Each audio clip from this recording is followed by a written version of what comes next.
Mi esposa prohibió que mi familia conociera a nuestra hija hasta que su propia hermana reveló la verdad que lo destruyó todo. Alma nació hace 3 semanas, y desde el mismo día en que volvimos del hospital empecé a sentir que algo se estaba torciendo dentro de nuestra casa. No fue un cambio brusco, no fue una pelea en voz alta, no fue un portazo. Fue peor, fue esa clase de decisión silenciosa que se instala y, cuando te das cuenta, ya está gobernándolo todo. Valeria decidió que nadie de mi familia podía conocer a nuestra hija. Al principio lo dijo con un tono suave, casi razonable, mientras acomodaba las mantas y revisaba por tercera vez que la temperatura del cuarto estuviera bien. No todavía, me dijo. Necesito un tiempo. Necesito sentirme segura. Yo asentí, porque veníamos del parto, porque estaba agotada, porque la veía sensible, llorando por cosas pequeñas. Yo quería cuidarla. Yo quería que sintiera que yo estaba con ella.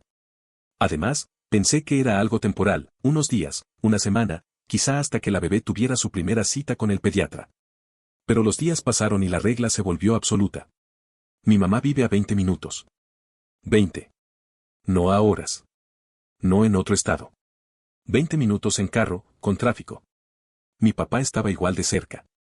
Mi hermana Camila pidió días libres en el trabajo, compró tiquete, reservó hotel para no incomodar y planificó todo para venir a conocer a su sobrina.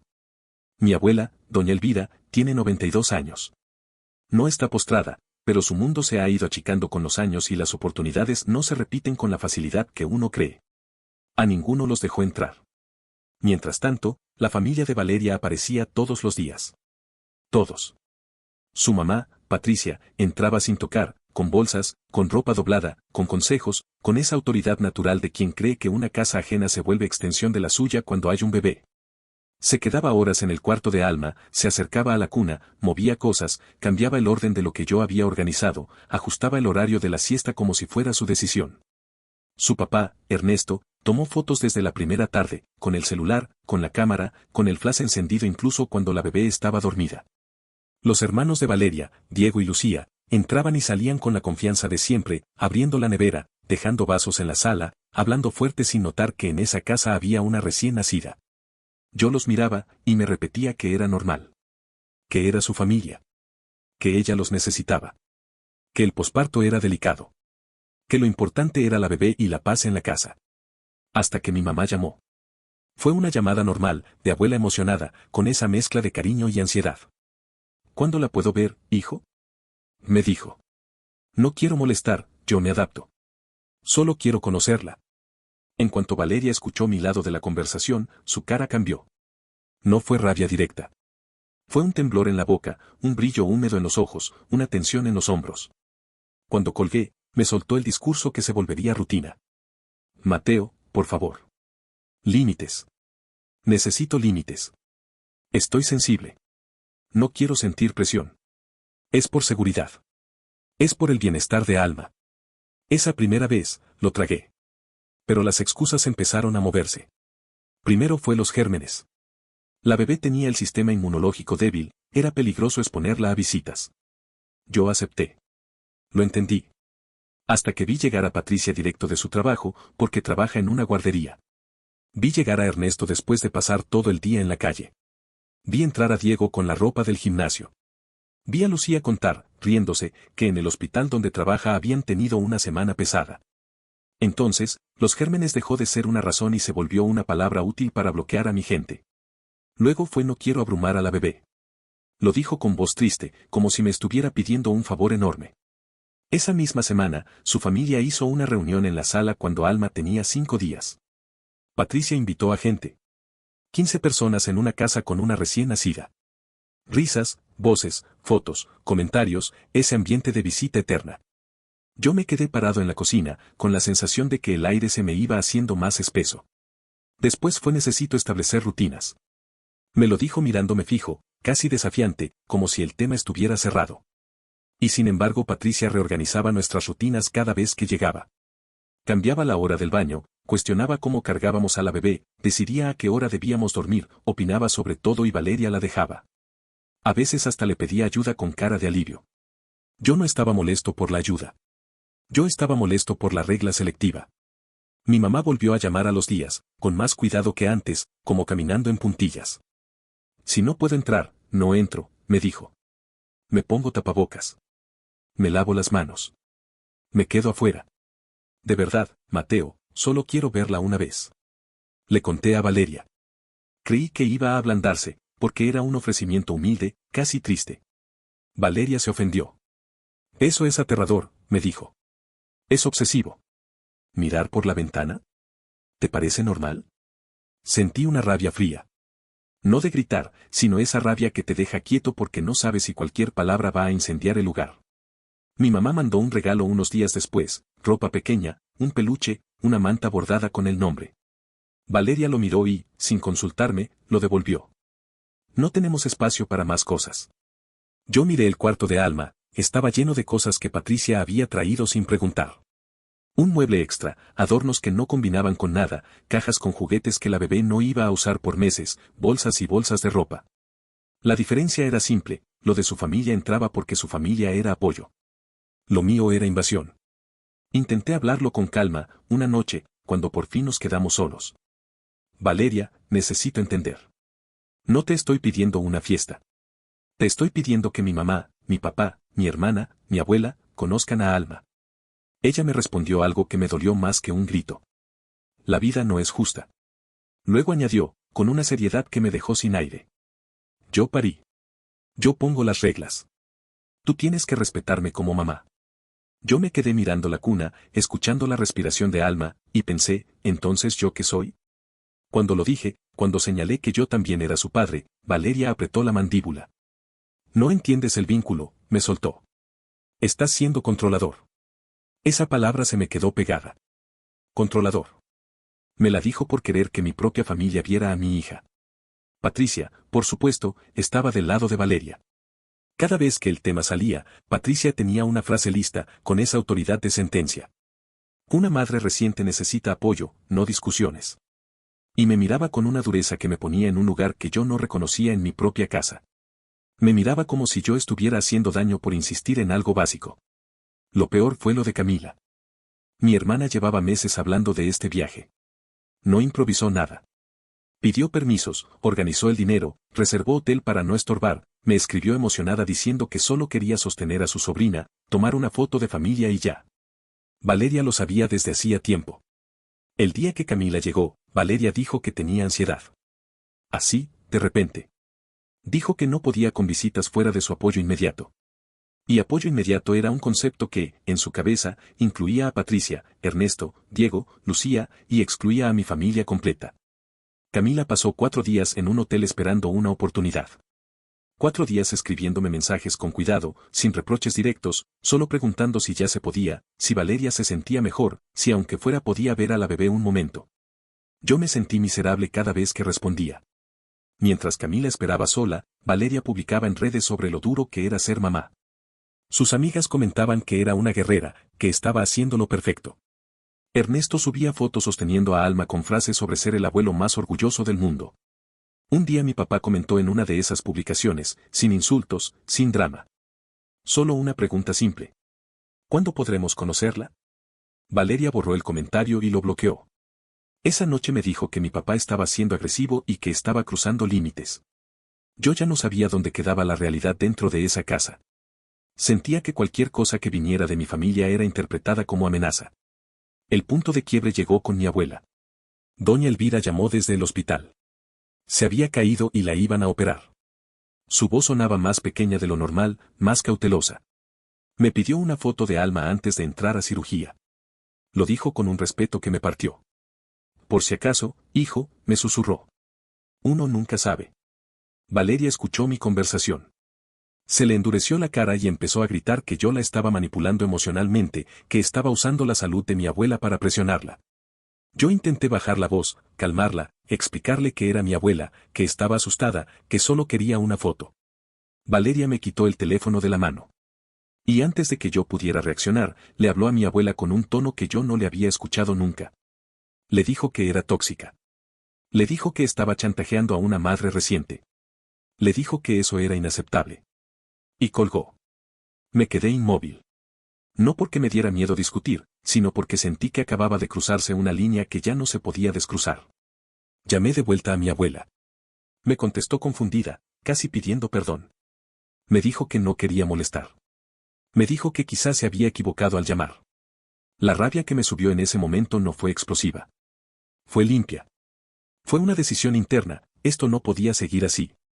Esa misma tarde, mientras yo seguía temblando por dentro, Renata, la hermana de Valeria, me tocó el hombro en la cocina. Tenía la cara pálida. Sus ojos no estaban llenos de drama, estaban llenos de incomodidad, de vergüenza, de ese impulso de decir algo aunque te cueste. Mateo, me dijo en voz baja. Ya no puedo quedarme callada. Esto no es por gérmenes. No es por rutinas.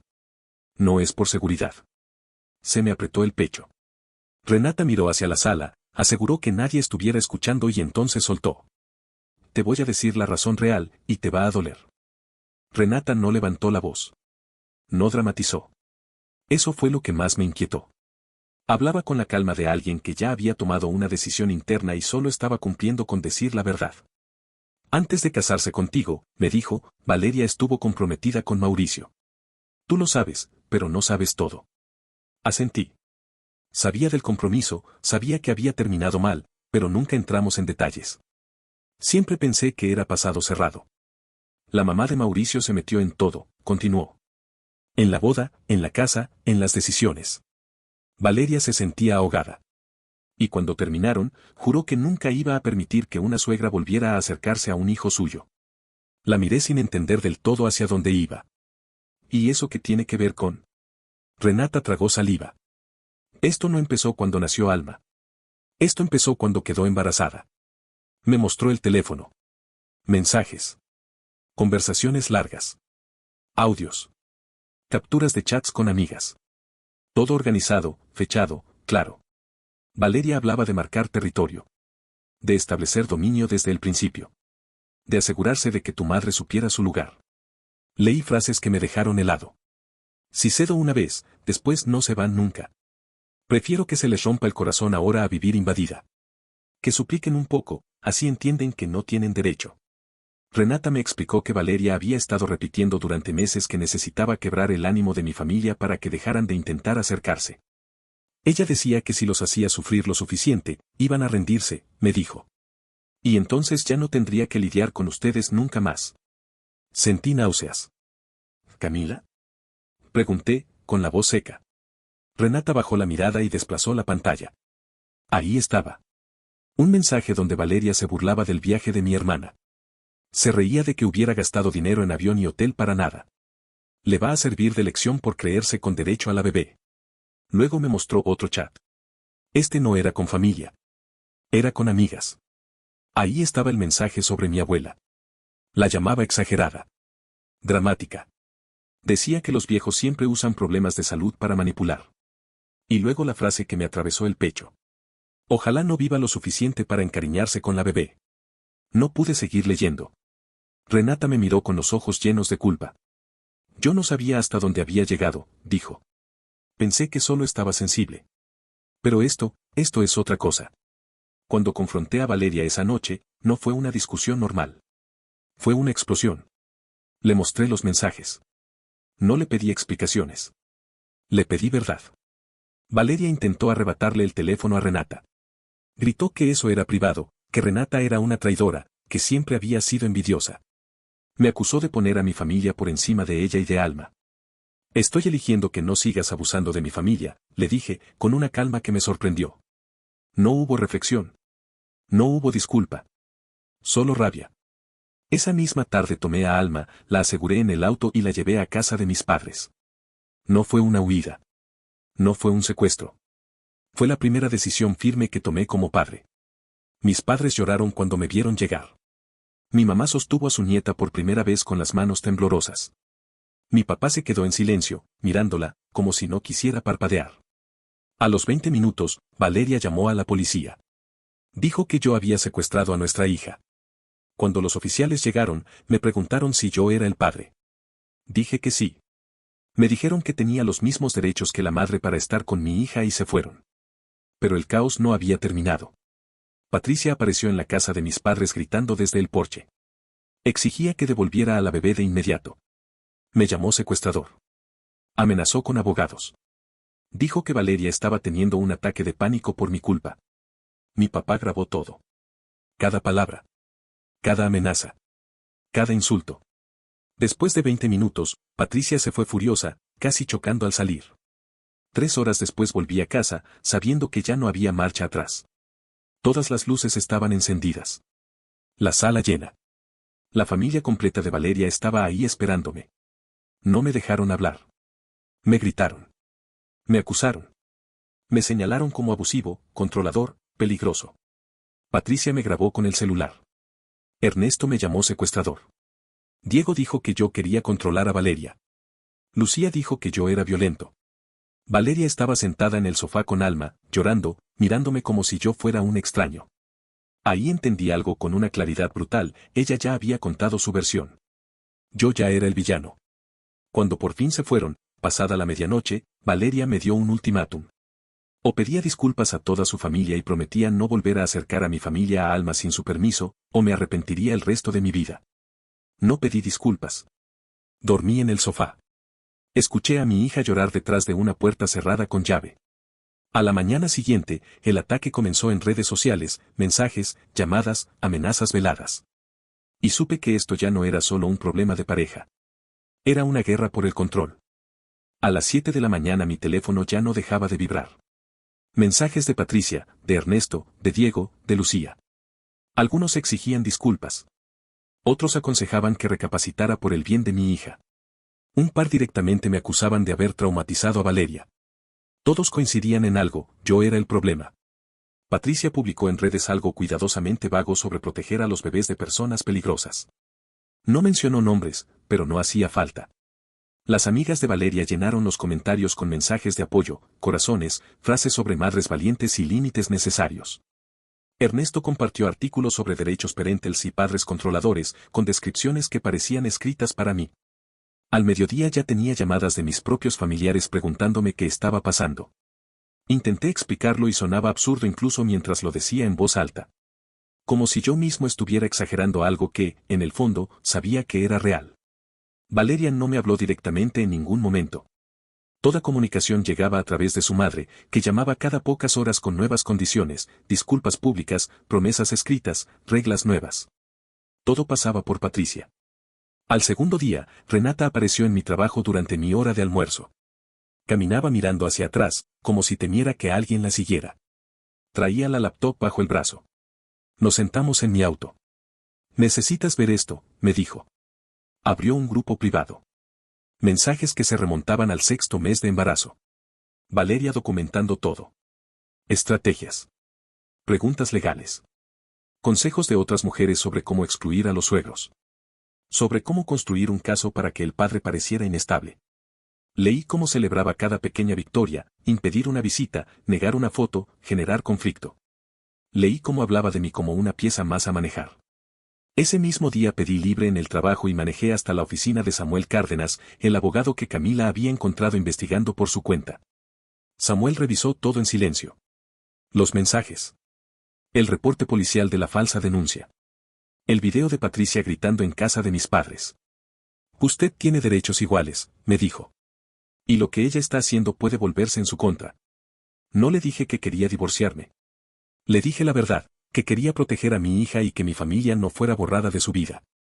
Samuel redactó una carta formal explicando mis derechos parentales y advirtiendo consecuencias legales si continuaban interfiriendo. Horas después de salir de su oficina, Valeria ya lo sabía. Cuando llegué a casa esa noche, las cerraduras de nuestra habitación y del cuarto de Alma habían sido cambiadas. Una nota en la puerta decía que podía dormir en el cuarto de huéspedes hasta que entrara en razón. Patricia contestó cuando llamé a Valeria. Me mudé para apoyar a mi hija, dijo. Este no es un buen momento para ti. Esa noche revisé nuestras cuentas. Las contraseñas habían sido cambiadas. Gran parte del dinero transferido a cuentas solo a nombre de Valeria. Mi madre sugirió mediación a través de la iglesia. Contra todo pronóstico, Valeria aceptó, con la condición de que Patricia estuviera presente. La mediación fue un desastre. Patricia hablaba por Valeria, interrumpía al mediador, rechazaba todo compromiso. Mis padres ofrecieron visitas supervisadas, tiempos cortos, cualquier cosa. Todo fue rechazado. Valeria solo lloraba y repetía que yo había traicionado su confianza. 2 días después, me notificaron en el trabajo. Custodia de emergencia. Valeria alegaba que yo había secuestrado a nuestra hija, que era inestable y peligroso. Había declaraciones firmadas por Patricia y 2 amigas. Llamé a Samuel de inmediato. Tenemos 5 días, me dijo. Y necesitamos todo. La audiencia fue corta, tensa, brutal. La abogada de Valeria habló de una madre asustada. De un padre impredecible. Samuel presentó los mensajes. La jueza leyó en silencio. Luego en voz alta. Leyó las palabras de Valeria sobre romper el ánimo de mi familia. Sobre hacerlo suplicar. Sobre mi abuela. El tribunal quedó en silencio. La jueza negó la custodia de emergencia. Ordenó custodia temporal alternada y consejería obligatoria. Advirtió explícitamente sobre alienación parental. Patricia intentó discutir con la jueza. Fue callada de inmediato. Salí del tribunal temblando. 3 días después, llevé a Alma a casa de mi abuela. Mi familia estaba reunida. Mi abuela lloró al sostener a su bisnieta. Mi hermana por fin pudo cargarla. Mi padre se quedó sentado, en silencio, con Alma dormida en el pecho. No hubo ruido. No hubo invasión.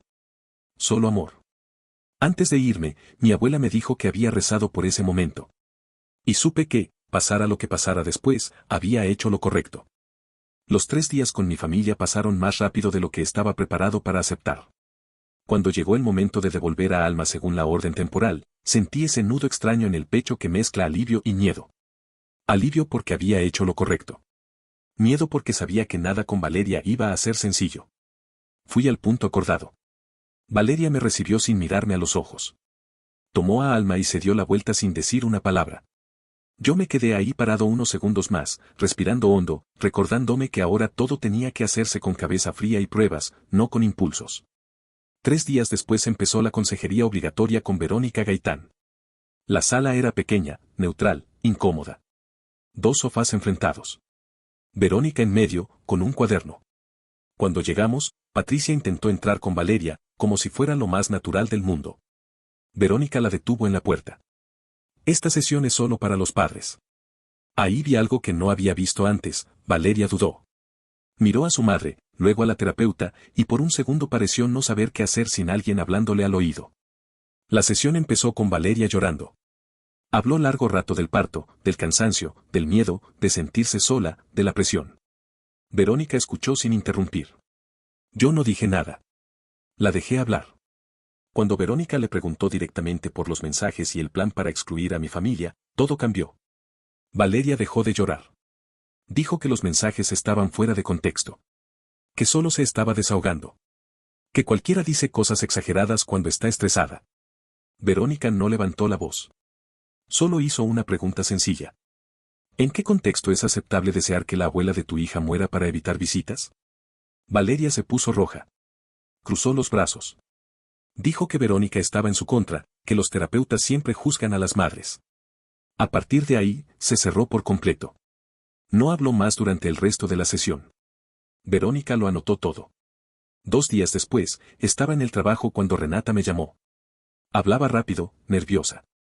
Su madre había ido a su apartamento esa mañana. Llevó dinero en efectivo. 2.000. Lo puso sobre la mesa y le pidió que dijera en el tribunal que los mensajes eran falsos, que yo la había manipulado, que había malentendido todo. Renata grabó la conversación. Me envió el audio mientras seguíamos al teléfono. Escuché a Patricia suplicando, luego amenazando, diciendo que si no ayudaba, la familia entera le daría la espalda. Renata dijo que no y Patricia se fue, dejando el dinero atrás. El primer día de mi siguiente turno de custodia fue distinto. No había tensión. No había miedo. Fui directamente a casa de mi abuela, que ya se estaba recuperando. Toda mi familia estaba ahí. Mi abuela sostuvo a Alma con una delicadeza que parecía sagrada. Mi mamá tomó fotos sin invadir. Mi hermana no dejaba de mirarla, como si quisiera grabarla en la memoria. Mi papá se quedó quieto, con Alma dormida en su pecho, respirando lento. Por unas horas, todo fue simple. El problema vino al devolverla. Llegué a la hora exacta. Valeria no estaba. Llamé. Nada. Escribí. Nada. Pasaron 30 minutos. Luego 1 hora. Patricia me escribió diciendo que Valeria no estaba lista para recibir a la bebé todavía y que debía ser flexible. Tomé capturas de todo. Llamé a Samuel. Me dijo exactamente qué hacer. Llamé a la policía por la línea de no emergencia. Cuando los oficiales llegaron, Patricia empezó con el discurso de siempre. Que las madres tienen más derechos. Que el tribunal no entendía. Una de las oficiales la interrumpió con firmeza. Esto es una orden judicial. No una sugerencia. Valeria apareció finalmente. Recibió a Alma llorando. Los oficiales documentaron todo y dejaron claro que la próxima vez habría consecuencias. En la siguiente sesión, Verónica fue directa. Recomendó terapia individual para Valeria por problemas de control ligados a traumas previos. Dijo claramente que estaba usando a la bebé como una herramienta para resolver heridas antiguas. Valeria se levantó y se fue de la sesión. Verónica volvió a anotar todo. En las semanas siguientes, algo empezó a resquebrajarse del lado de Valeria. Renata se mudó. Diego empezó a escribirme en privado diciendo que Valeria estaba yendo demasiado lejos. Ernesto quería que todo se resolviera sin más escándalos. Patricia, en cambio, se aisló aún más en su postura. Algunas amigas dejaron de apoyarla públicamente. Otras empezaron a sugerir terapia. Un día, Valeria me escribió pidiéndome hablar a solas. Sin abogados. Sin familia. Nos encontramos en un estacionamiento cercano. Llovía. Nos sentamos en su auto.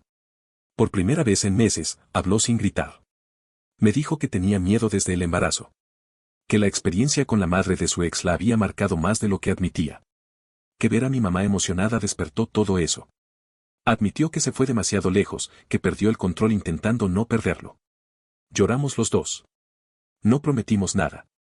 6 semanas después llegó la audiencia final. Y ya nada iba a volver a ser como antes. La audiencia de custodia completa se sintió distinta desde el inicio. No había gritos, no había sorpresas improvisadas. Todo estaba ordenado, documentado, pesado con cuidado. La jueza escuchó primero a la abogada de Valeria, que habló del vínculo materno, de la lactancia, de la vulnerabilidad del posparto. Valeria lloró en los momentos justos, con la cabeza baja, las manos apretadas. Luego habló Samuel. Presentó el audio del intento de soborno a Renata. El informe policial por la violación del horario de custodia. Las notas de Verónica, donde quedaba claro el patrón de control y la salida abrupta de Valeria de la terapia. La jueza hizo preguntas precisas, revisó fechas, comparó versiones. No había prisa. Al final, dictó la resolución. Custodia compartida, semanas alternadas. Ninguno de los dos padres podría impedir visitas de la familia del otro durante su tiempo de custodia. Intercambios estructurados, horarios exactos. Terapia individual obligatoria para Valeria y seguimiento terapéutico para ambos. Valeria lloró. No discutió. Salí del tribunal con una sensación extraña, una mezcla de alivio y duelo. No estaba celebrando. Estaba aceptando. Las semanas siguientes fueron un ajuste constante. Me mudé a un apartamento pequeño, a 15 minutos de la antigua casa. Intercambiábamos a Alma todos los domingos a las 6 de la tarde, en el estacionamiento de un parque. Las entregas se volvieron prácticas, casi mecánicas. Horarios, pañales, instrucciones básicas. Con el tiempo, la tensión bajó. Mi familia encontró su lugar sin invadir. Mi mamá venía a cenar 2 veces por semana durante mis semanas. Mi papá hablaba con Alma en voz baja, como si le contara secretos. Camila hacía videollamadas los domingos por la mañana. Mi abuela venía cada domingo por la tarde, se sentaba con calma y sostenía a su bisnieta mientras hablaba de cosas simples. Valeria empezó su terapia individual. No lo supe por ella, sino por Verónica, que me dijo, sin entrar en detalles, que Valeria estaba haciendo el trabajo difícil, no solo justificándose. Que por primera vez estaba mirando su miedo de frente. Un día Valeria me llamó. No para discutir horarios. No para reclamar. Para pedir perdón. No fue perfecto. No fue largo. Fue honesto. Habló de su miedo, de su necesidad de control, de cómo usó a Alma como escudo y arma al mismo tiempo. Pidió perdón por mi abuela. Por Camila. Por mis padres. Eso no salvó nuestro matrimonio. 2 semanas después, ambas familias se sentaron juntas en la oficina de Verónica. Se establecieron límites claros. Llamar antes de visitar. Respetar horarios. No aparecer sin aviso. Patricia protestó más que nadie, pero Valeria la detuvo. Esa fue la primera vez que vi a Valeria ponerle un límite real a su madre. 6 meses después, mi vida no era la que imaginé cuando me casé. Vivía en otro lugar. Mi hija iba y venía entre 2 casas. El matrimonio había quedado atrás. pero Alma crecía rodeada de amor. La veía sonreír cuando mi mamá la cargaba. Escuchaba la voz suave de mi abuela y se calmaba. Reconocía a su familia. A toda. Había tristeza. Sí. Había duelo. También. Pero había algo más fuerte, la certeza de que no retrocedí cuando intentaron borrar a mi familia de la vida de mi hija. Que defendí lo que importaba, incluso cuando el costo fue alto. Si tuviera que elegir de nuevo, sabiendo cómo terminaría todo, haría exactamente lo mismo. Porque a veces no se trata de salvar un matrimonio. Se trata de no perderte a ti mismo en el intento. No olvides dejar tu opinión en los comentarios, dejar tu like y compartir este video.